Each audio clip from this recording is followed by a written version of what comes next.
I served this country, and now I eat alone in silence." The words were barely more than a whisper, yet they struck Nurse Emily like a slap. She had just passed room 212, the one everyone avoided.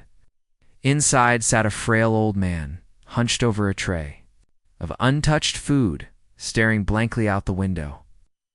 No one else paid him any mind. To the rest of the staff, he was just Mr. Dalton, the cranky, bitter veteran who hadn't had a visitor in years.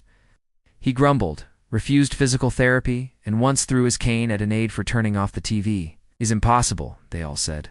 Best to let him be. But Emily couldn't. Something about him called to her. She started small, brought an extra blanket when his shoulders shivered, swapped out his peas for pudding when no one was looking. He never thanked her, never even looked her in the eye. But she noticed the twitch of his lip when she smiled, the way his hand steadied a little when she adjusted his pillow. One morning, while changing his bandages, she spotted the faded tattoo.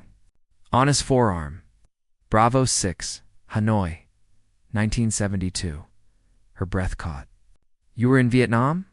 she asked gently. Didn't answer right away.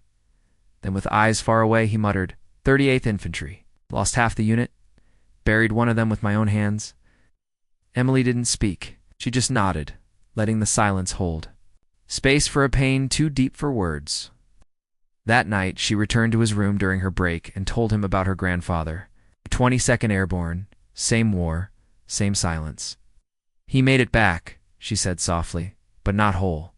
Mr. Dalton glanced at her, then really looked. For the first time in weeks, he said her name. The next few days, the stories came slowly. Tales soaked in jungle rain, in blood and gunfire, in nights too quiet to sleep. He told her about Jimmy, the radio man who never got to send his last message, about the medal he got for bravery, and how he threw it in a drawer because bravery didn't bring his friends home. Emily listened. No clipboard, no judgment, just heart. Veterans Day arrived with barely a mention. A flyer on the wall, a cheap sticker, a cafeteria meal with lukewarm hot dogs. Mr. Dalton sat alone.